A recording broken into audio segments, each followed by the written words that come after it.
Zone Europe sur Sensation. Bonjour et bienvenue dans Zone Europe sur Radio Sensation en association avec TV78, une émission enregistrée au Parlement européen de Strasbourg. Voici le sommaire de ce nouveau numéro. La construction européenne et ses personnages emblématiques. Nous vous parlerons cette semaine de Simone Veil. Elle a été la première femme présidente du Parlement européen. Je recevrai l'eurodéputé Laurence Farrand, l'occasion d'évoquer 2022, année européenne de la jeunesse.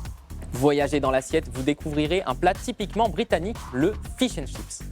Les superstitions en Europe, Evelyne Keller, auteure du livre 301 superstitions, petite encyclopédie des peurs et sagesse populaire. Quelles sont les croyances autour du sel? C'est ce que nous verrons à la fin de cette émission. Mais avant, que fait l'Europe dans notre région? Un exemple tout de suite. Zone Europe, l'Europe dans ma région.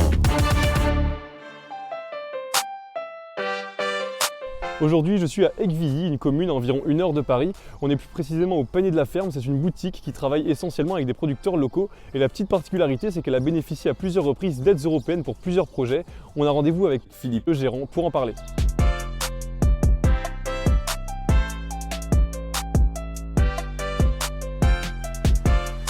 Oui, je m'appelle Philippe, moi je suis agriculteur, donc je suis à Aiguevilly. Je suis plutôt agriculteur en grande culture et je me suis diversifié en regroupant la production locale. Alors la carte, c'est nos producteurs, donc vous voyez que sur la carte principale, donc c'est tous les producteurs qui sont à moins de 30 km de la ferme. Donc c'est principalement tous nos producteurs. Dans un premier temps, Philippe voulait mettre en place des paniers de produits locaux qui distribuaient aux clients. Ce projet a justement été financé à 50% par les fonds européens. L'Europe m'a aidé à constituer tout ce qui était site internet. Grosso modo, j'ai investi 10 000 € au départ et j'ai touché 50% de subventions. Du coup, la boutique est juste en dessous. C'est cette toiture-là qui était fortement abîmée et du coup, on a mis des panneaux photovoltaïques. Donc l'investissement s'élève à peu près à 160 000 € et j'ai touché 25% de subventions, la moitié par l'Europe et la moitié par la région Île-de-France. Le corps de ferme est quand même assez grand et demande beaucoup de frais. Là, on m'a proposé dans une grange qui commençait à être à l'abandon et qui se défraîchissait fortement, de faire des logements étudiants. Donc je vous y amène? Allons-y. Donc là on est devant l'ancienne grange qui était à l'abandon, qui est devenue maintenant des logements étudiants. Les jeunes qui sont là, ce sont des étudiants ou des premiers emplois on va dire. C'est que des meublés et les loyers sont environ 25% inférieurs aux loyers que l'on trouve dans le secteur en équivalent. Avec cette troisième aide européenne, Philippe a donc pu mettre en place ces 6 logements étudiants. Le coût total de ce projet s'élevait à 367 000 €, dont 28% a été financé par des fonds européens. Zone Europe. Comme chaque semaine, nous vous faisons découvrir celles et ceux qui ont participé à la construction européenne. Aujourd'hui, Simone Veil, elle a été la première femme présidente du Parlement européen. Son parcours avec Europe Direct et la Maison de l'Europe. Simone Veil, de son nom de jeune fille Simone Anne Jacob, est née le 13 juillet 1927 à Nice. Issue d'une famille juive, elle est déportée en mars 1944, alors qu'elle n'a que 16 ans. Elle vit pendant 13 mois les atrocités de la Seconde Guerre mondiale et les camps de concentration. Malgré ces épreuves, Simone Veil reprend ses études de droit et entre dans la magistrature en 1957. En 1970, elle est la première femme à occuper le poste de secrétaire générale du Conseil supérieur de la magistrature, après avoir été haut fonctionnaire de l'administration pénitentiaire du ministère de la Justice. Son expérience et ses prises de position l'amènent à être nommée ministre de la Santé sous Valéry Giscard d'Estaing et dans le gouvernement de Chirac. En mai 1974, elle propose au Parlement un projet de loi pour dépénaliser l'avortement. Ses prises de position sur le sujet sont devenues célèbres et en janvier 1975, l'avortement est légalisé en France. En 1979, elle participe aux premières élections européennes sur la liste de l'Union pour la démocratie française. Elle est élue membre du Parlement européen et elle en devient la présidente et est la première femme à occuper ce poste. Son élection au Parlement européen est un symbole fort, symbole de la réconciliation franco-allemande. Simone Veil considère le projet européen comme un moyen de maintenir la paix et de tourner la page des guerres mondiales. Lors de son discours d'investiture à la présidence du Parlement européen, elle énonce ses 3 ambitions pour l'Europe. Pour relever les défis auxquels l'Europe est confrontée, c'est donc 3 directions qu'il nous faudra l'orienter. L'Europe de la solidarité, l'Europe de l'indépendance, l'Europe de la coopération. Elle contribue à donner une place politique réelle au Parlement européen dans la prise de décision. Elle est récompensée en 1981 du prix Charlemagne, qui récompense des personnalités qui ont œuvré pour la construction européenne. Elle quitte le Parlement européen en 1993 et rejoint le gouvernement français comme ministre des Affaires sociales et de la Santé et de la Ville. Elle est par la suite membre du Conseil constitutionnel durant 9 ans. Au niveau européen, elle est de nouveau sollicitée en 1996 pour être membre de la Commission internationale pour les Balkans. Son dernier engagement politique pour l'Europe intervient lors de la campagne pour la ratification par la France du traité constitutionnel européen de 2005. Elle soutient le oui au référendum avec énergie. Simone Veil a également occupé la place de présidente de la Shoah Memory Foundation et a été membre du conseil d'administration de l'IFRI. En 2008, elle est élue à l'Académie française. Son travail pour l'Europe a été reconnu en France et à l'étranger, et on retient d'elle une vision d'espoir et de progrès pour l'Europe. Simone Veil est décédée en 2017 à l'âge de 89 ans et est entrée au Panthéon en 2018. Je reçois aujourd'hui Laurence Farrand, eurodéputée, membre du groupe Renew Europe et de la Commission de la Culture et de l'Éducation. Bonjour. Bonjour. Alors, lors de son intervention annuelle devant le Parlement européen, la présidente de la Commission européenne, Ursula von der Leyen, a affirmé sa volonté de faire de 2022 l'année européenne de la jeunesse. Alors, première question, est-ce que c'est uniquement pour témoigner du soutien à la jeunesse qui a été durement impactée pendant cette crise sanitaire, ou est-ce qu'il va y avoir un réel changement pour la jeunesse? Que va faire l'Europe pour la jeunesse et pour les jeunes dans leur quotidien? Alors l'Europe fait déjà beaucoup pour la jeunesse dans leur quotidien. Sur cette annonce, il y a 2 choses. Alors c'est vrai qu'elle a été, nous-mêmes députés qui assistions au discours sur l'état de l'Union, nous étions les premiers surpris par cette annonce. Les premiers heureux aussi parce que reconnaître la jeunesse en 2022, après 1 an et demi de pandémie, avec cette solidarité intergénérationnelle qui a joué à plein, c'était majeur. Maintenant, il faut savoir ce qu'on en fait. Mais avant de répondre à ça, je dirais que l'Europe fait beaucoup et la chose emblématique que nous avons faite, c'est le plan de relance qui s'appelle Next Generation EU, qui est vraiment issu du Parlement européen, des institutions, et qui vise à faire un emprunt d'avenir, et donc un emprunt pour les jeunes générations. Donc voilà, c'est le sens de l'Europe, c'est de bâtir, et de cette politique que nous avons menée, et que moi je revendique particulièrement, elle est tournée vers les jeunes. Maintenant, la difficulté, c'est que les jeunes se l'approprient. Donc on en est là, et en ça, cette année européenne de la jeunesse peut avoir cette vertu. Maintenant, il faut en faire quelque chose. Alors, la stratégie de l'Union européenne en faveur de la jeunesse, ça repose sur plusieurs instruments, vous en parliez, l'activité d'apprentissage, la planification d'activités nationales, internationales, futures, le dialogue de l'Union européenne en faveur de la jeunesse, la plateforme de la stratégie de l'Union européenne en faveur de la jeunesse, des outils fondés qui donnent des données probantes, le coordinateur européen des activités relatives à la jeunesse, et le point de contact entre la Commission européenne et une référence visible pour les jeunes. Est-ce que vous comprenez qu'une partie de la population qui ne sait pas vraiment ce qui se passe ici à Strasbourg ou à Bruxelles, notamment chez les jeunes, qui ne sait pas les décisions qui sont prises, vous parliez que les jeunes s'approprient ces décisions et ce plan de relance, ne comprennent pas pourquoi est-ce ils ont l'impression qu'on dépense de l'argent pour rien, ils ont l'impression que l'argent qu'on dépense dans l'Europe, eh ben, pourquoi pas le dépenser directement dans leur quotidien? Ils ont l'impression que cet argent part et qu'ils ne le revoient jamais.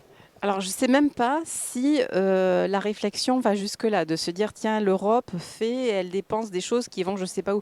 Je crois qu'il y a, et c'est le constat que je fais en travaillant sur nos différentes politiques, et notamment dans le cadre de la conférence pour l'avenir de l'Europe, de se dire, l'Europe elle doit être mieux identifiée, mieux connue. Et en effet, je suis d'accord avec vous, pour un citoyen parmi les plus jeunes générations, se dire tiens, il y a un coordinateur européen au sein de la Commission, c'est moi mon point d'entrée pour faire en sorte que les politiques européennes reflètent nos attentes.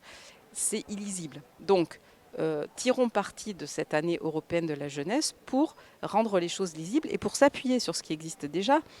Erasmus+, qui touche là directement, qui est connu, sur les politiques qui sont mises en place dans le cadre de l'emploi, sur toutes les politiques que nous allons déployer sur la question du climat, puisque là, on sait que c'est un enjeu majeur et une préoccupation majeure.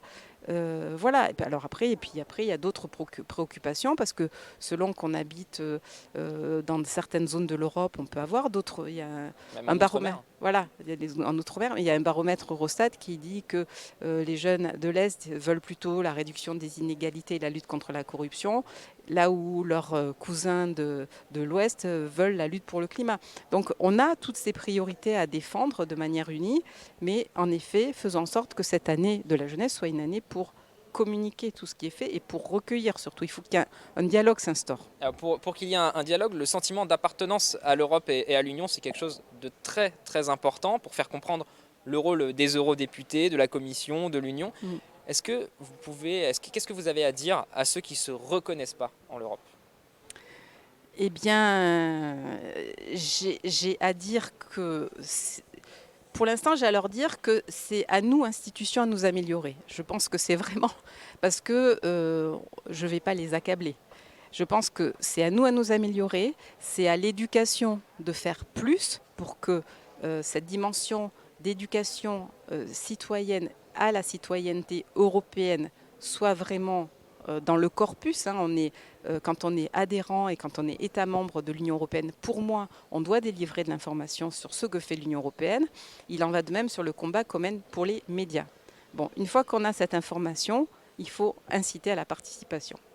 Justement, inciter à la participation, vous en parliez il y a quelques secondes, la conférence sur l'avenir de l'Europe, elle a été lancée le 9 mai 2021, l'occasion pour tous les citoyens des pays membres de l'Union européenne de s'exprimer sur leur vision personnelle de l'Europe pour y dessiner une nouvelle trajectoire. Vous nous l'avez dit, vous l'assumez, l'Union n'est pas parfaite, c'est donc l'occasion de penser les plaies, peut-être prendre une nouvelle direction. Tous les thèmes peuvent y être abordés, transition énergétique, transition numérique, les frontières ou encore la santé. Qu'est-ce que vous attendez de cette grande consultation ? Eh bien, elle est à souligner, elle est à saluer, parce qu'en effet, c'est vraiment la première fois qu'à cette échelle, on a cet espace de discussion. En plus, il y a des initiatives qui sont relayées au plan national, puisque le secrétaire d'État aux affaires européennes a lancé une grande consultation vers les jeunes. Sachant que la France est à l'initiative de cette grande consultation. Et la France est notre groupe politique, donc ça tombe bien, on est au cœur du sujet. Il y a une plateforme Internet qui existe, où on peut encore déposer ses contributions. Il y en a déjà 22 500, mais on pourra aller plus loin. La plateforme, juste on va la dire avant que vous continuiez, futureu.europa.eu si jamais vous souhaitez participer. Très important d'aller déposer, mais pour déposer, il faut déjà avoir une idée de ce que fait l'Europe et de ce qu'elle pourrait faire mieux. Donc c'est pour ça qu'on se dit cette plateforme, elle est déjà souvent par des gens qui connaissent un peu, par des organisations de jeunesse, mais c'est très bien, parce qu'ils ont leur rôle à jouer, et puis ils font ce travail de terrain d'aller chercher des jeunes qui sont plus éloignés. Et puis, il y a aussi les panels citoyens qui sont réunis ici même à Strasbourg. Et ça, c'est très bien parce que c'est des tirages au sort de jeunes de tous les horizons, des citoyens de tous les horizons. Et dans ce panel qui était dédié à la jeunesse, il y avait justement un tiers de 16-25 ans. Donc c'est très représentatif et ça ne touche pas des experts. Est-ce que vous pensez que pour toucher plus facilement la jeunesse, notamment en France, on va parler de la France parce que c'est un cas forcément qu'on connaît bien, est-ce qu'il ne faudrait pas en parler un peu plus à l'école ? La France étant à l'initiative de cette consultation, comment on peut aider justement les jeunes à savoir, parce que vous disiez qu'il fallait réfléchir, pour réfléchir il faut savoir ce qui se passe, peut-être en parler plus à l'école ? Oui, en effet, il est tout à fait indispensable. Alors j'ai pas l'éducation entre mes mains, ça reste une compétence nationale, mais justement, vous voyez, dans le cadre de la conférence, on pourrait se dire, moi je ne suis pas opposée à l'ouverture des traités, à se dire à quel moment on peut intégrer de nouvelles compétences pour que, si l'éducation doit agir, et elle doit agir, on devient citoyen, on a besoin de s'approprier une culture, un savoir. Donc en effet, l'éducation formelle a tout son rôle à jouer, mais informelle aussi. Le rôle des associations de jeunesse, des collectivités locales ont un grand rôle à jouer auprès des jeunes.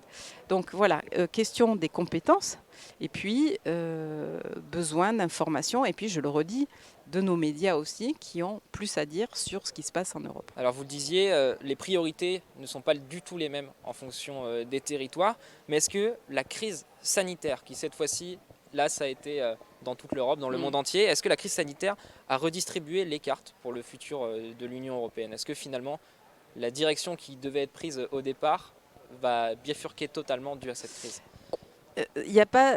On ne bifurque pas, mais je crois qu'on accélère. Et c'est plutôt pas mal parce que dès le début de cette mandature européenne, le nouveau pacte vert, donc la question du climat a été centrale.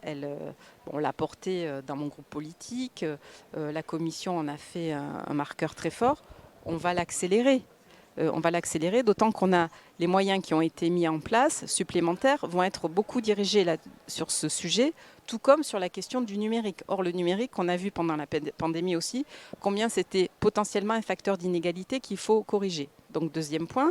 Et troisième point, l'Europe de la santé, puisque là aussi, ce n'était pas dans nos compétences et subitement, on s'est mis à refabriquer, à reproduire des vaccins. Donc ça va toucher aussi l'autonomie stratégique, parce que ce qu'il faut dire aux jeunes, c'est qu'ils sont les vecteurs, c'est eux qui vont prendre notre avenir en main, c'est eux qui vont devoir se former, apporter une excellence, qu'elle soit académique, technique, dans tous les domaines, pour que notre continent reste au top du leadership international. Merci beaucoup Laurence Farrand d'avoir été avec nous. Je rappelle que vous êtes eurodéputée, membre de la Commission de la Culture et de l'Éducation, membre du groupe Renew Europe. Et je rappelle que si vous souhaitez participer à la conférence sur l'avenir de l'Europe, rendez-vous sur le site internet futureu.europa.eu. Zone Europe Voyage. Voyager dans l'assiette. Cette semaine, nous vous faisons découvrir le fish and chips, un plat typiquement british. La recette de Quentin du restaurant Poppy's à Rouen, en Seine-Maritime. Alors bonjour, je m'appelle Quentin. Avec mon associé Léonie, on a fondé Poppy's il y a 4 ans.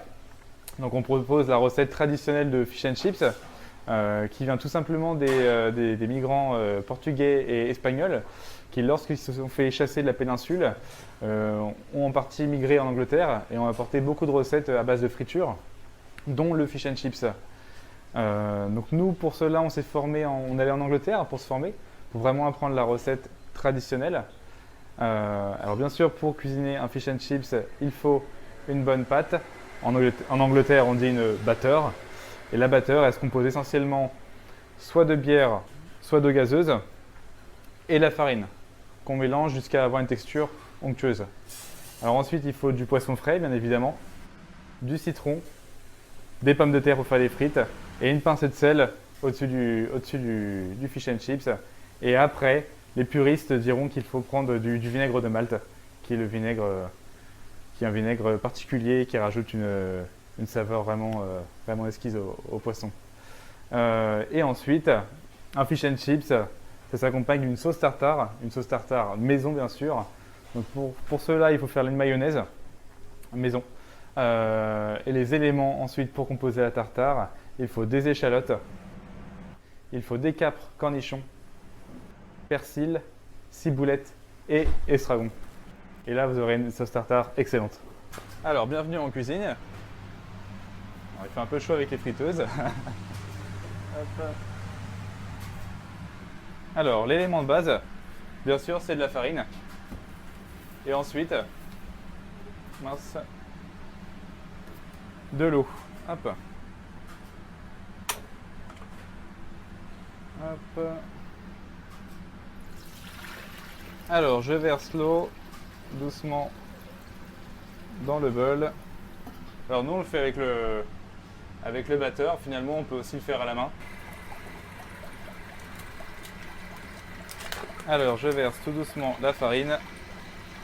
Hop. Hop. Et vraiment ouais, la pâte est vraiment très simple à faire, c'est vraiment deux éléments, soit de la bière et de l'eau, soit de la bière et de la farine pardon. Ou soit de l'eau pétillante et de la farine. Une fois que la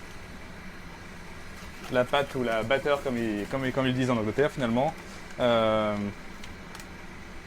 est épaisse mais pas trop. Ça veut dire que la pâte est prête à être frite finalement. On va attendre encore, hop, on va accélérer davantage.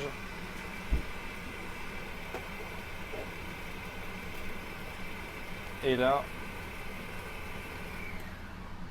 on est tout bon, il y a la bonne texture, pas trop épaisse,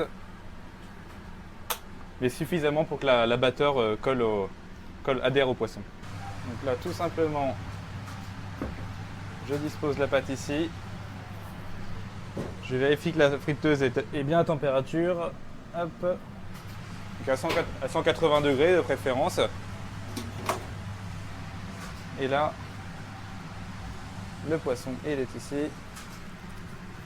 Donc c'est de l'arrivage de ce matin. Aujourd'hui, ça va être du filet de merlu. On peut aussi très bien utiliser du filet de cabillaud ou un autre filet. Ça peut être du lieu jaune ou encore même du dos si on veut. Hop.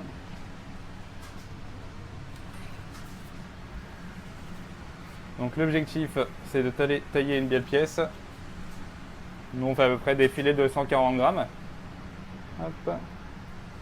Hop. Voici. Hop. On va disposer un tout petit peu de sel dessus.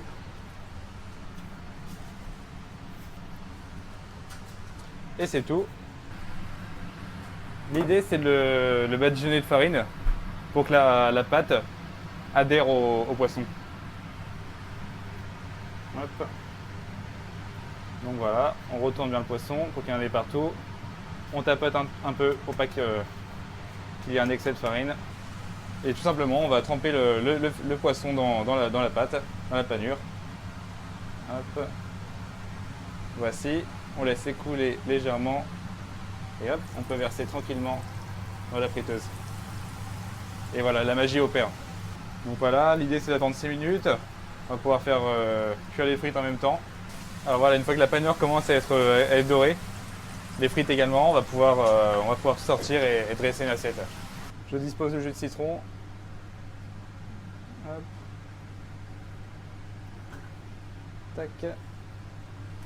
Et là, voici un fish and chips à l'anglaise. Hop. Et voilà. Prêt à être dégusté. Alors voilà, le fish and chips c'est en assiette et maintenant vous allez m'accompagner pour faire la tartare.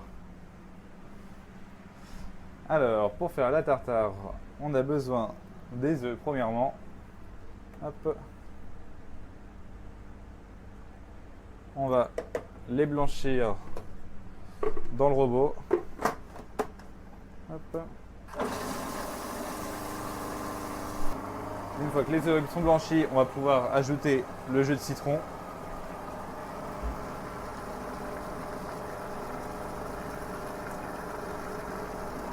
Hop. Ensuite, on va pouvoir rajouter la moutarde. Alors ensuite, vous versez de l'huile. Vous continuez de verser de l'huile jusqu'à ce que la mayonnaise soit ferme.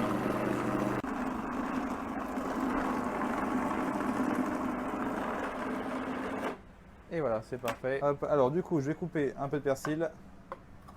Hop. Donc on peut le hacher grossièrement. Hop. On le met directement sur la mayonnaise. La ciboulette, pareil.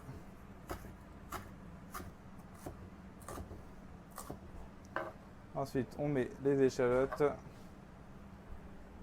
Hop, on va rajouter les cornichons. Donc je coupe grossièrement parce que c'est la machine qui va mixer et faire des morceaux un peu plus fins. Les capres, je les verse directement dedans. Ensuite, je mets l'estragon, le sel et poivre. Hop. On va finir par mélanger le tout. Hop. Une fois que le mélange est homogène, on va pouvoir arrêter la machine. Hop. On va prendre la sauce tartare, qui est la sauce indispensable pour accompagner le fish comme les frites. Hop, voici. Et c'est prêt à être servi. Bon appétit! Zone Europe sur Sensation. Les superstitions en Europe avec Evelyne Keller, auteure du livre 301 superstitions, petite encyclopédie des peurs et sagesses populaires chez l'opportun. On s'intéresse cette semaine au sel. Le sel, dans la société paysanne d'avant l'ère industrielle, on en avait besoin parce que ça permettait de garder les aliments, la saumure, etc. Donc, tout le monde avait du sel à la maison. Mais en même temps, depuis le Moyen-Âge, on attribuait le sel au diable, au malin. Le baptême chrétien, autrefois, ça n'est plus dans le protocole, lors du baptême, on mettait une pincée de sel sur la bouche d'un enfant qui se mettait à hurler d'ailleurs, pour éloigner le malin. Zone Europe. Zone Europe, c'est terminé pour aujourd'hui. Merci aux équipes techniques du Parlement européen de Strasbourg. Vous pouvez retrouver cette émission en podcast audio et vidéo sur notre site et notre application Radio Sensation et aussi sur TV78. Rendez-vous la semaine prochaine. Très bonne soirée. Zone Europe sur Sensation. Zone Europe avec le soutien financier de la région Île-de-France.